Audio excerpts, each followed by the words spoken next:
Vaccine लेने के बाद 3 महत्वपूर्ण बातें। नंबर 1, कोरोना महामारी से बचने हेतु सभी लोग अपना अपना वैक्सीनेशन जरूर करवाएं।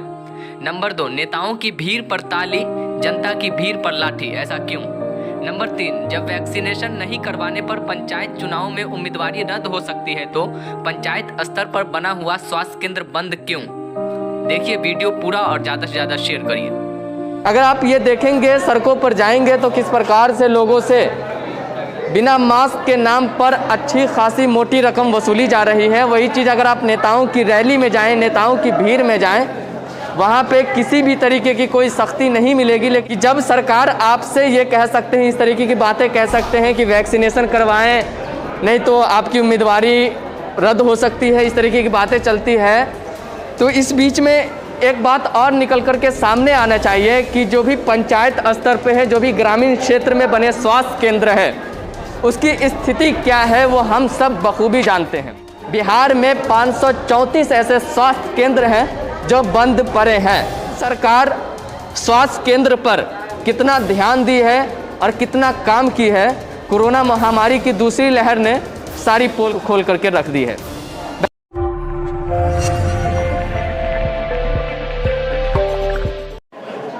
नमस्कार, एक बार फिर से स्वागत है आप लोगों का। और जैसा कि फाइनली आज मैंने अपना भी वैक्सीनेशन करवा ही लिया है। ये अलग बात है कि मैंने काफ़ी देर से करवाया है, फिटनेस ठीक न रहने के कारण मैंने देर से करवाया है। लेकिन इसी बीच में 3 बातें कहना चाहूँगा आप लोगों से। उसमें सबसे पहली ये गुजारिश ये होगी कि आप लोग अपना अपना वैक्सीनेशन ज़रूर करवाएं।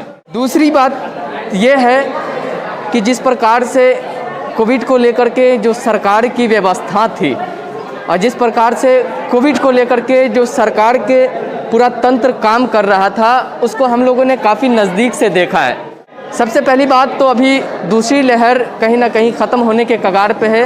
बहुत खुशी की बात है। पहले जो डेथ का आंकड़ा था, जो मौत का आंकड़ा था, लोग इधर उधर भटक रहे थे, वेंटिलेटर की तलाश में थे, ऑक्सीजन की तलाश में थे, बेड की तलाश में थे, वो अब बहुत हद तक कम हुआ है। और दूसरी लहर में कहीं ना कहीं पूरे देश की स्वास्थ्य व्यवस्था की पोल खोल कर रख दी है। लेकिन इसी बीच में उत्तर प्रदेश में चुनाव की जो सुगबुगाहट है वो तेज़ हो गई है और लगातार नेताओं के द्वारा बड़ी बड़ी संख्या में भीड़ जुटाई जा रही है। तो इस बीच में मैं अपना एक तर्क रखना चाहूँगा, अपनी एक बात रखना चाहूँगा जो बेहद ज़रूरी है।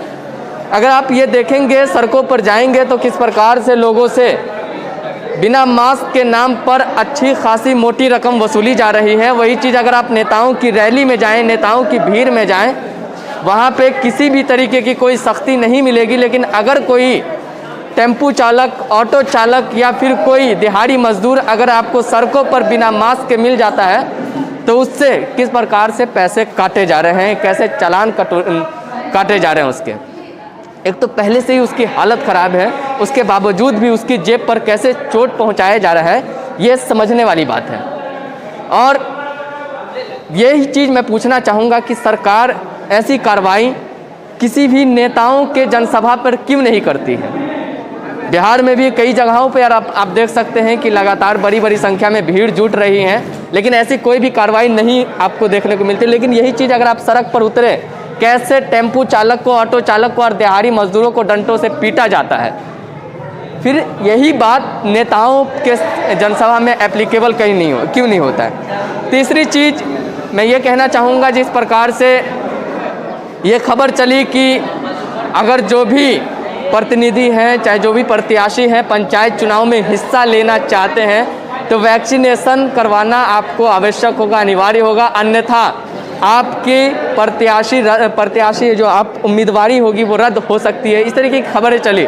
फिर लगातार जो प्रत्याशी थे, जो भी अपनी भागीदारी देना चाहते थे पंचायत चुनाव में, वो एक बड़ी भीड़ जुटती है, लोग वैक्सीनेशन करवाना शुरू करते हैं। अच्छी बात है।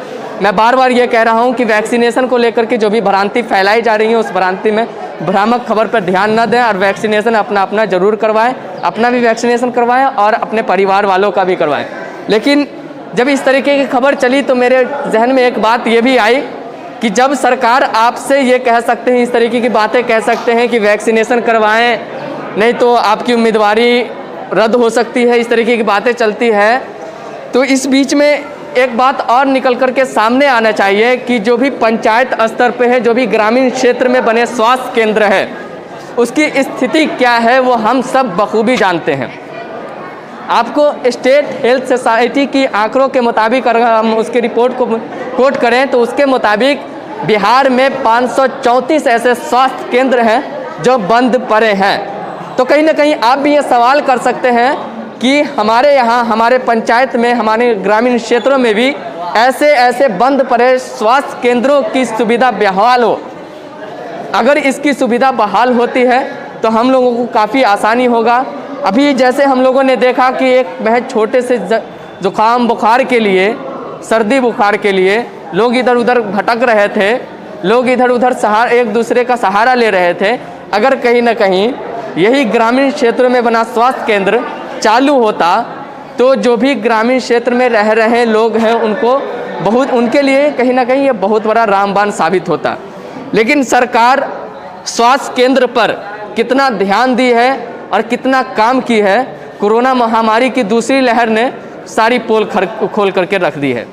बहरहाल मैं फिर भी आप लोगों से गुजारिश करूंगा कि सभी लोग अपना अपना वैक्सीनेशन ज़रूर करवाएं और इस कोरोना महामारी की लहर है तो कहीं ना कहीं इस स्याह रात का सवेरा ज़रूर